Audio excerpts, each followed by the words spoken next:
अगर मैं आपसे कहूं कि 2025 में 45 से 48% मेन बोर्ड और एसएमई आईपीओज लिस्टिंग वाले दिन लॉस में थे तो और उनमें से कुछ तो अभी तक लॉस में ही हैं। क्या एज एन इन्वेस्टर आप किसी आईपीओ को जज कर सकते हैं कि ये आईपीओ मुझे पैसे बनाकर देगा या लॉस में ढकेल देगा? 100% श्योरिटी तो कोई भी नहीं देगा, क्योंकि एक आईपीओ के पीछे काफी सारे मूविंग पार्ट्स होते हैं। बट आपको अगर थोड़ी सी एनालिसिस आ जाए तो आप किसी भी आईपीओ को टिप्स, गैसवर्क या हाइप में आकर सब्सक्राइब करने की जरूरत नहीं पड़ेगी। आज आप सीखोगे आईपीओ एनालिसिस के वो 6 स्टेप्स जिससे आप हाइप को फिल्टर कर सकते हो और वैल्यू को सीधा क्लियर देख सकते हो। स्टेप 1, बिजनेस मॉडल डिकोड करो।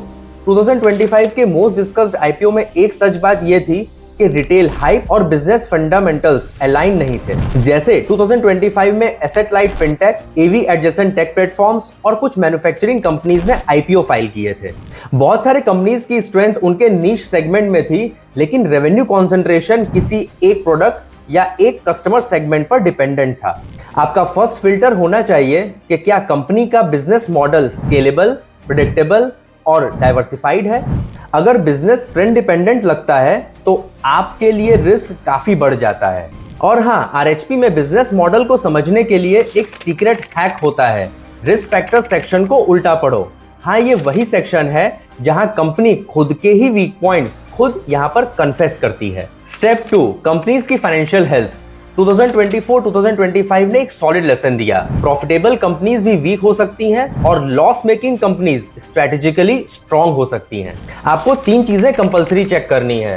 First, revenue quality. क्या रेवेन्यू ग्रोथ ऑर्गेनिक है या वन टाइम कॉन्ट्रैक्ट से इन्फ्लेटेड है? Second, margins. क्या मार्जिन स्टेबल है या पिछले 3 साल में रोलर कोस्टर की तरह चले हैं? और थर्ड, कैश फ्लो। ये सबसे अंडररेटेड मैट्रिक है। 2025 के काफी लार्ज आईपीओज ने ये रिवील किया कि प्रॉफिट स्ट्रॉन्ग दिखे मगर कैश फ्लो नेगेटिव था, इसलिए लिस्टिंग के बाद उन पर प्रेशर दिखाई पड़ा। कैश फ्लो को इग्नोर करना आईपीओ एनालिसिस की सबसे कॉमन रिटेल मिस्टेक है। Step 3, check valuation. 2025 के आईपीओ वेव ने एक पैटर्न क्लियर कर दिया। कंपनीज ने अपने पीयर्स के कंपैरिजन में वैल्यूएशन पर प्रीमियम मांगा, लेकिन उनके पास जस्टिफिकेशन वीक होता है।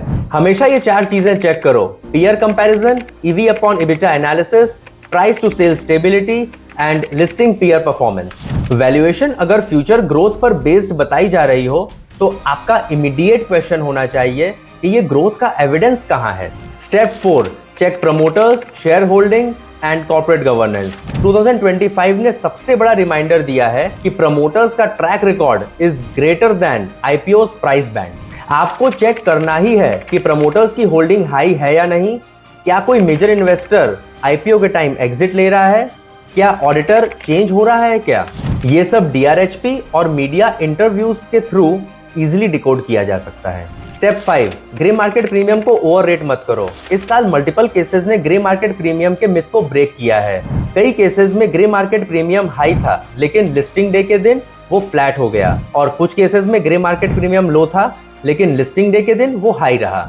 Grey market premium is guidance and not guarantee. Grey market premium को एक सेंटिमेंट इंडिकेटर की तरह देखो, डिसीजन मेकर की तरह नहीं। Step 6, listing strategy. Traders versus investors mindset. Trader हो तो आपका फोकस होना चाहिए volatility, demand pattern, HNI subscription और पोस्ट लिस्टिंग वॉल्यूम क्लस्टर्स पर। इन्वेस्टर हो तो आपका फोकस होना चाहिए बिजनेस के 3 से 5 साल के व्यूज पर, कैश फ्लोज पर, मैनेजमेंट ट्रेंड्स पर और मैनेजमेंट एग्जीक्यूशन पर। अगर आप आईपीओस को इस 6 स्टेप फ्रेमवर्क से एनालाइज करना शुरू कर दो तो ऑटोमेटिकली हाइप ड्रिवन डिसीजन से बच जाओगे। आईपीओ को और बेहतर समझने के लिए चैनल को सब्सक्राइब करो, बेल आइकन दबाओ and stay tuned for our next video. Investments in securities market are subject to market risks. Read all the related documents carefully before investing.